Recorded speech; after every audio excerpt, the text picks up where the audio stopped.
He called me a heavy hitter. I get up here and I get nervous. Right. Gee. Anyway. My story tonight is based on The Christmas Guest.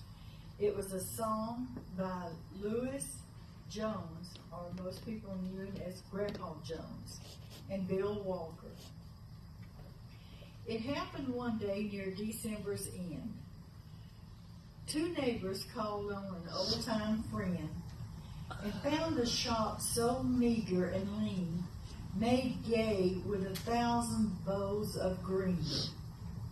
And Conrad was sitting with face ashine when he suddenly stopped as he stitched a twine, and he said, "Old friends, at dawn today, when the cock, the rooster, was crowing the night away, the Lord appeared to me in a dream, and he said, 'I'm coming to be your guest.' So I've been busy all day, showing my shop with branches of fir. The table is spread, and the kettle is shined, and over the rafters the holly is twined. And now I'll wait for my Lord to appear." Suddenly, and listen closely, so I will hear his steps as he nears my humble place. And I open the door and look on his face. So the friends went home and left Conrad alone, for this was the happiest day he had known. For since his family had passed away, and Conrad had spent many a sad Christmas day, but he knew with the Lord as his Christmas guest, this Christmas would be the dearest yet. He listened only with joy in his heart, and with every sound he would rise with a start, and he would look out for the Lord to be able to be at his door with the vision that he had had a few hours before. So he ran to the window after hearing a sound, but all he could see on the snow-covered ground was a shabby beggar whose shoes were torn and all of his clothes were ragged and torn.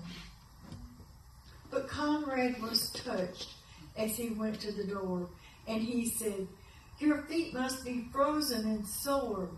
Come in.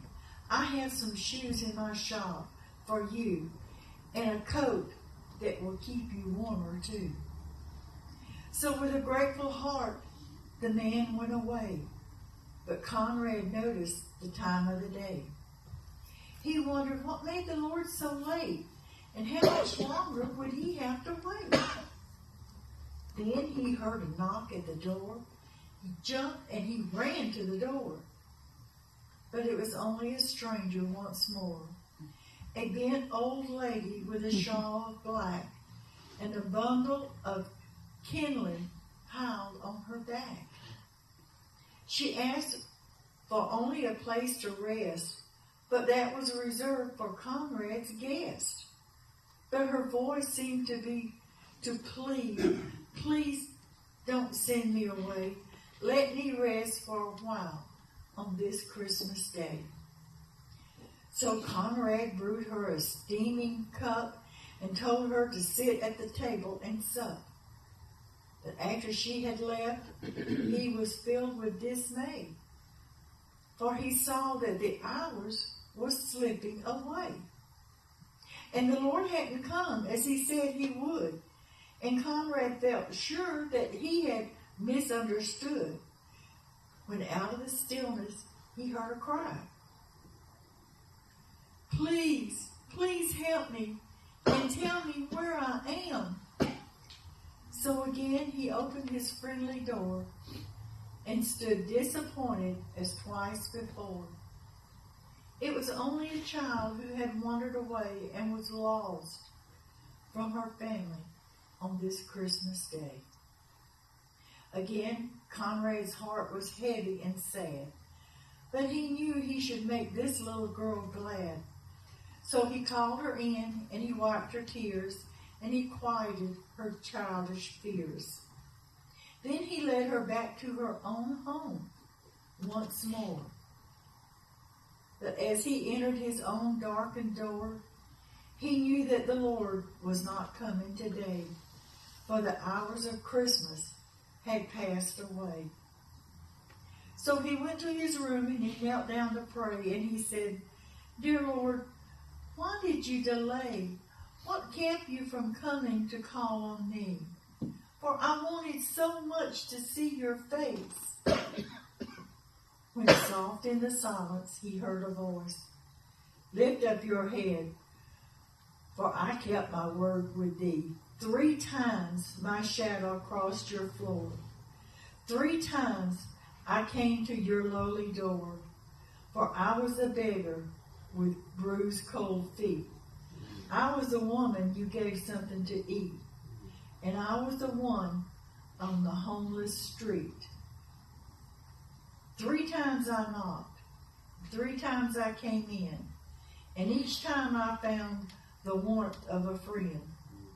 Of all the gifts, love is the best.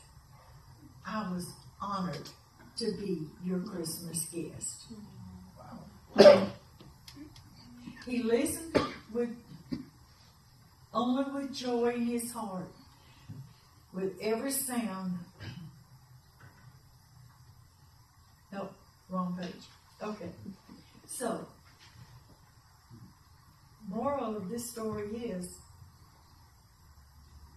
when you see somebody that's down and out, say something to them. That's right. It may be a crazy something.